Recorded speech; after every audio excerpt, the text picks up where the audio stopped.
Muito boa noite a todos os ministros, irmãos e irmãs que estejam conectados através do satélite Amazonas e o satélite Eutelsat 8 nos diferentes países e também que estiverem escutando por meio da internet ou do Telegram e demais meios de comunicação. Uma saudação também muito especial ao missionário Miguel Bermúdez Marim e toda a sua família lá em Monterrey, Nuevo León, México, e toda a congregação lá. Hoje, quinta-feira, 27 de novembro deste ano, 2025, damos graças ao nosso Pai Celestial pela vida, pela saúde, por ter nos colocado a viver neste tempo tão maravilhoso.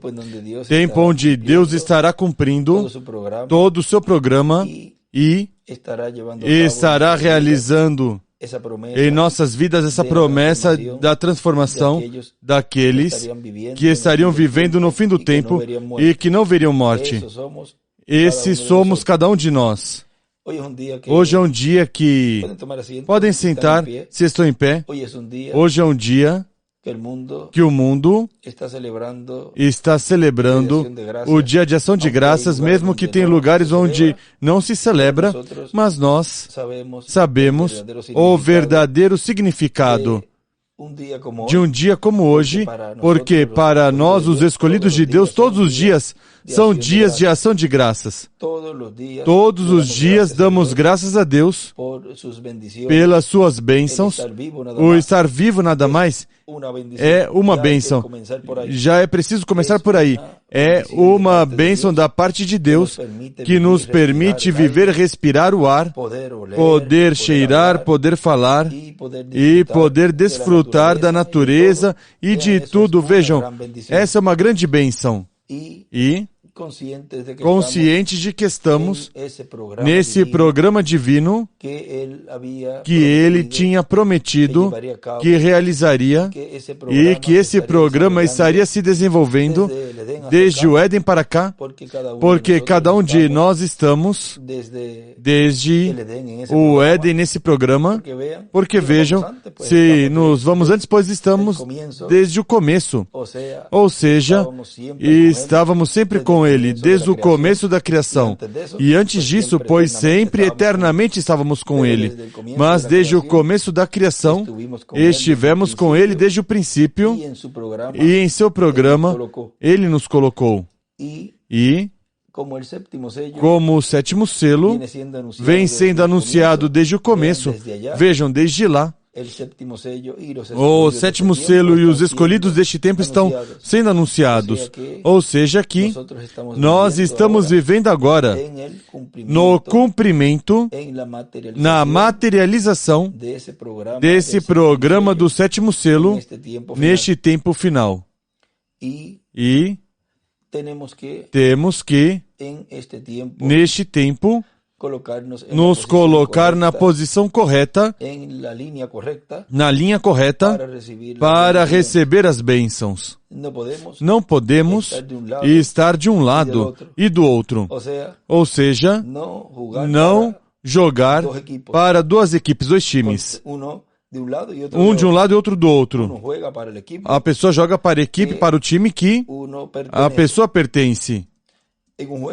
Em um jogo, pois, se é um jogo de beisebol, pois um rebate para essa equipe, para esse time, e quando corresponde ao outro, a pessoa não vai lá para rebater também. Isso corresponde a outra equipe, a outro time. A pessoa vai então a outra parte, que é o catcher, a pegar a bola. Quando corresponde o outro rebater, pois corresponde ao outro a pegar a bola. Agora vejam, no programa divino, a pessoa deve estar na equipe, no grupo correspondente. Se é o grupo dos escolhidos, pois permanecer no grupo dos escolhidos e não sair daí, porque quando a pessoa sai e caminha fora do passo, pois podem vir certos problemas. Agora vejam, nessa mensagem são palavras de conselho que dá aqui o Dr. William Soto, e ele nos diz: tome cuidado, porque a sua vida diz quem é você. Você, se é um escolhido, você não desejará nunca fazer as coisas más e você se esforçará e lutará e clamará a Deus para que não deixe fazer coisas fora do lugar. Se você, por sua conta, se coloca a fazer coisas que não deve fazer, você é responsável e você pode ser acusado diante de Deus. Sabe de que coisa? Uma das coisas, pode ser acusado diante de Deus de ser traidor. E uma pessoa que é acusada diante de Deus de traidor, isso é o último, é o fim. E você me dirá, me explique agora como. Uma pessoa que está no exército em tempo de guerra ou em tempo de paz. Agora vejam, aqui ele nos mostra este exemplo como dois grupos que estejam em guerra. E aí, se a pessoa vai para o outro lado e começa a dizer ao outro, isso se chama ser um traidor. Vê? Agora continua dizendo, qualquer pessoa de um exército que for ao exército contrário e se coloque do lado desse exército e faça as coisas que lá são feitas e atue como atuam de lá e obedeça às ordens de lá, o que você crê que é? Você e eu devemos de nos cuidar sempre, de não entrarmos e de não participar e de não nos render ao exército do diabo. Agora vejam na mensagem A Restauração da Árvore Noiva, na página 15 dessa versão, a outra é a página 26. Aqui na página 15 nos diz, mas Pedro, o porta-voz, o ministro do grupo, se levantou e disse, estes não estão bêbados, como vós pensais, sendo somente a 3ª hora do dia, mas que isto é o que foi dito pelo profeta Joel. E é o mesmo do que eu estou falando hoje. E acontecerá nos últimos dias, diz o Senhor, que derramarei do meu espírito sobre toda a carne, e os vossos filhos e vossas filhas profetizarão, e mostrarei maravilhas acima nos céus e sinais na terra. E acontecerá que qualquer que invocar o nome do Senhor será salvo. Agora, Pedro pregou em Pentecoste, do mesmo profeta que eu estou pregando hoje, sobre a árvore plantada. Ele escreve, eles eram judeus. A árvore noiva foi plantada no dia de Pentecoste. E ali ele plantou. O fez bem. Saíram com seus dons espirituais. Curaram os doentes. Eles pregaram. Foram colocados na cadeia. Mas eles estavam desejosos de sofrer por causa da palavra. Se você, como americano, vai a outra nação e se compromete com ela contra a nação americana, você não tem nada de americano. Você é um traidor e merece que o fuzilem pela sua conduta. Isso mesmo ocorre na ordem espiritual. Um homem que conhece a palavra de Deus e, por pertencer a alguma denominação em particular, rejeita a parte da palavra, é um traidor. Esses homens não eram traidores. A eles não lhes importou sua conduta, não importou gritar, chorar, nem falar tantos idiomas ao mesmo tempo que eles mesmos não entendiam. No entanto, aqueles na audiência de diferentes nações, sim, o ouviam falar em sua própria língua. Eles não sabiam o que estavam dizendo, mas as pessoas os entendiam e diziam, estão bêbados. E Pedro disse, não estão bêbados, estão cheios do Espírito Santo. E ele escreve aí, os traidores é igual, fuzilá-lo. E também, numa nota atrás, ele escreve, um homem que rejeita a parte da palavra é um traidor, merece que o fuzilem. Agora continua dizendo ele aqui, nessa mensagem, palavras de conselhos, e recorde que cada exército tem seu povo. Cada exército tem o seu povo. Assim é que você não pode ser escravo, juntamente com os que estão no exército do diabo. Se você se torna escravo das coisas do mundo, você foi preso pelo exército do diabo. E você pode ser acusado de traidor, se está de acordo de viver uma vida mundana, uma vida como as pessoas do exército do diabo vivem. Bom, também são acusados de traidores toda pessoa que se nega a ver a luz do tempo em que a pessoa vive. É acusado de traidor todo pregador que se nega a ver a luz para o tempo e se rebela contra ela. É acusado de traidor diante de Deus. Vejam, aí vai essa outra parte do que é ser um traidor. Um traidor, vejam, é que vai, depois de estar no caminho do Senhor, e vai então ao mundo. Vejam, aí o conceitua como traidor. Agora também, o conceitua aqui como traidor uma pessoa que se nega a ver a luz no tempo em que a pessoa está vivendo. Também ele coloca aí como um traidor. Vejam na mensagem Desvelando Deus, aí ele nos fala, na página 43, nos fala disto. Diz, para poder fazer isto, nosso velho véu denominacional tradicional deve ser rasgado novamente, de maneira que realmente possa se ver o que ele é. Você tem que sair de todo esse lixo, vê? Nunca conseguirá. Ele se mantém colocando o véu diante de você em todo momento. Isso não significa nada. Ou seja, dizendo, isso não é nada, isso não significa nada. Mas aqui está escrito e aqui isso se manifesta. Você, veja, está vendo? Agora, se um indivíduo se recusa a ver o sol e diz, eu sei que Deus disse haja luz, porém não há tal coisa. Eu vou descer no porão. Eu simplesmente me recuso, me nego a ver isso. Esse indivíduo está doido. Há algo errado nele, anormal nele. Há algo anormal com um homem ou mulher que vê a promessa de Deus e a vê manifestada. A vê cumprida, a vê manifestada, a vê cumprida em cumprimento, como a visão da carpa. É uma promessa, uma profecia, uma visão, vê? E Deus o falou, e disse que assim seria realizado no fim do tempo, e quando está sendo cumprida, pois há algo anormal numa pessoa, que a vê sendo cumprida aí, não crê nela. Há algo mal na pessoa. Diz, há algo anormal, errado com o homem ou mulher que vê a promessa de Deus e a vê manifesta, ou seja, vê a visão da carpa. Vamos colocar vamos dizer essa parte de uma das promessas, porque é a que nos corresponde a nós, sendo materializada, sendo manifesta.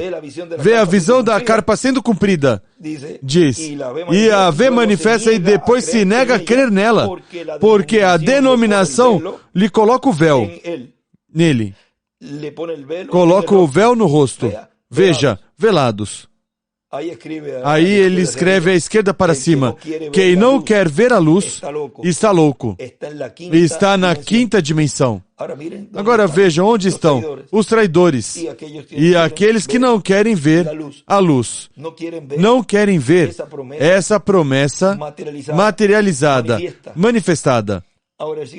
Agora ele continua dizendo, portanto, então vejam vocês, diante de Deus, como as coisas contam, como são contadas, e como a pessoa deve ter muito cuidado de que a pessoa, pela forma de atuar ou de pensar, da pessoa pensar, vá se atirar para trás, voltar, e ao invés de fazer bem, a pessoa mesma está fazendo mal para si.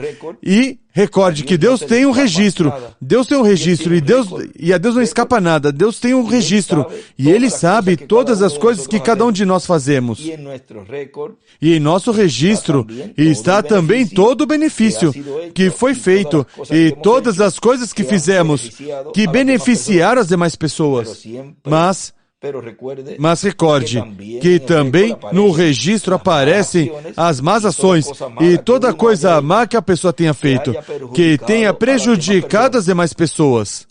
E nós sempre lutamos e lutaremos por fazer as coisas bem, para que os demais sejam beneficiados pelas coisas boas que fazemos. E guardamos em segredo, e guardamos em silêncio toda a falta que você ou eu possamos ver em nossos irmãos. Os amamos e não desejamos que outros sejam prejudicados pelas faltas de outros irmãos. Também não desejamos que o mundo saiba as faltas dos nossos irmãos. Nunca se atreva a fazer uma coisa que venha prejudicar a obra de Deus, porque você não estará destruindo a nenhuma pessoa, mas que você poderá ser acusado de tentar destruir a obra de Deus. Pensa que com isso vou destruir tal pessoa, vou matar sua influência e tudo isso. E vejam, o melhor o que estão fazendo é algo contra da obra de Deus, do programa de Deus, e automaticamente estão destruindo a si mesmos. Assim que, tome cuidado com isso. Tome cuidado com isso, já que estamos em tempos muito perigosos, no qual o diabo pode tratar de usar qualquer pessoa para destruir a obra de Deus. E ai daquele pelo qual vierem escândalos. Isso é o que diz, não é? Diz, verão, mas ai daquele. E você e eu temos que nos cuidar de todas essas coisas, já que estamos em tempo de juízo. Agora vejam, ele também aqui em outra mensagem, titulado Para o que estamos casados com Cristo, veja aí, diz, agora vejamos, eu não desejo, meu desejo não é que vá se cumprir em algum de vossos amados irmãos, ou dos jovens, o de Ananias e Safira, mas sabemos que em alguém se cumprirá.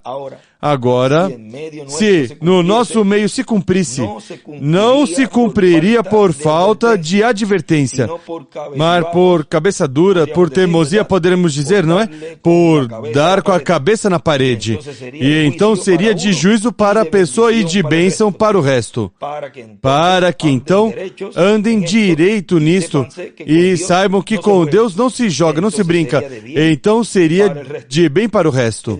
Ele diz aí, no livro de Atos, que depois que ocorreu isso de Ananias e Safira, vejam, e o irmão Branham também fala que diz que depois andavam todos direitinho, ou seja, andavam depois com esse temor reverencial.